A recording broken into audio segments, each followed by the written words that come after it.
గూడూరులో ఎన్నికల సభలో చంద్రబాబు నాయుడు, పవన్ కళ్యాణ్, మళ్ళీ మన జిల్లాకు సంబంధించిన మాడ అంటే రేవంత్ రెడ్డి అసెంబ్లీలో సంబోధించాడు. అది కాదు ఇది కాదు, చూడు బుల్లెమ్మ అని పాట ఉంది కదా, ఆ మాదిరి ఇంకా కిరణ్ కుమార్ రెడ్డి వీళ్ళు ముగ్గురు కూడా వేరే కార్యక్రమం లేదు. మేము ఈ నియోజకవర్గంలో డెవలప్ చేస్తాము, లేదా మేము రాయలసీమ అభివృద్ధికి పాటుపడతాము, అది ఏది కూడా మాట్లాడకుండా కేవలం నన్ను, జగన్మోహన్ రెడ్డి గారిని దూషించేదే పనిగా పెట్టుకొని మాట్లాడారు. చాలా సంస్కారహీనులుగా మాట్లాడారు. మరి మన మాత్రం మెడకు గుడ్డ చుట్టుకొని కేవలం సినిమా యాక్టర్ మాడానే తలపించాడు. అది కాదు ఇది కాదు ఇతడు. మరి వీళ్ళకి అజెండా ఏముంది? ఏం కూడా లేదు.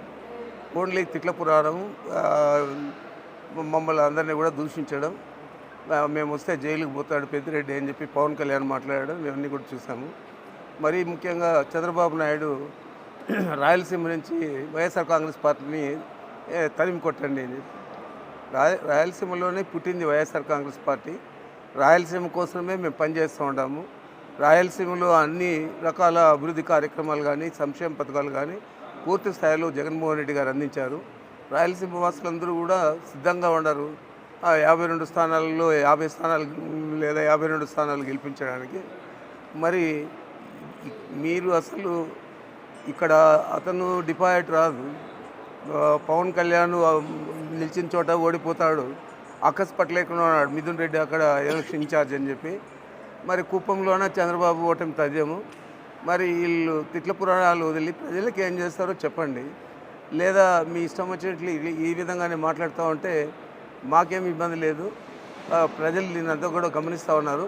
దీనివల్ల ఇంకా ఎక్కువగా వైఎస్ఆర్ కాంగ్రెస్ పార్టీకి మేలు జరుగుతుంది తప్ప కీడు జరిగే ప్రసక్తే లేదు. మరి మీ ఇష్టం వచ్చినట్లు ఎన్నికల్లో దూషణ పర్వాలకు దిగి అనరాని మాట్లాడడం, మొత్తం రాష్ట్రాన్ని దోచేశారనడం, ఇవన్నీ కూడా మాట్లాడుతూ ఉన్నారు. చంద్రబాబు నాయుడు 14 సంవత్సరాలు ఏం చేశాడు? ఈ రాయలసీమకి ఏం చేశాడు? మరీ ముఖ్యంగా 7 సార్లు గెలిపించిన కుప్పం వాసులకి ఏం చేశాడు?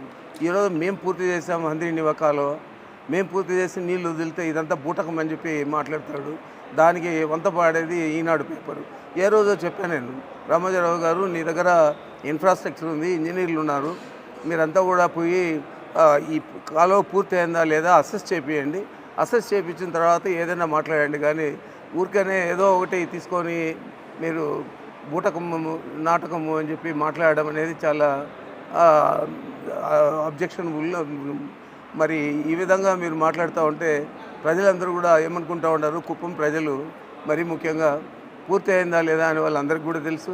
వాళ్ళకి ఇవ్వాల్సిన నువ్వు పెండింగ్ పెట్టిన ల్యాండ్ ఎక్విజిషన్ డబ్బులన్నీ కూడా రైతులకంతా చెల్లించాం. మరి అక్కడ గుత్తేదారులకు కూడా చెల్లించాం. పని కూడా పూర్తి చేశాం. మరి ఏమి చూసి మీరు అట్లా మాట్లాడుతున్నారో అర్థం కావడం లేదు. మీరు అసెస్ చేసుకోకుండా పూర్తి కాలేదు అని చెప్పి అదేదో నేను సాధించాను అని చెప్పి చంద్రబాబు చెప్పుకోలేక పూర్తి కాలేదని మా మీద నిందలు వేస్తూ ఉన్నాడు.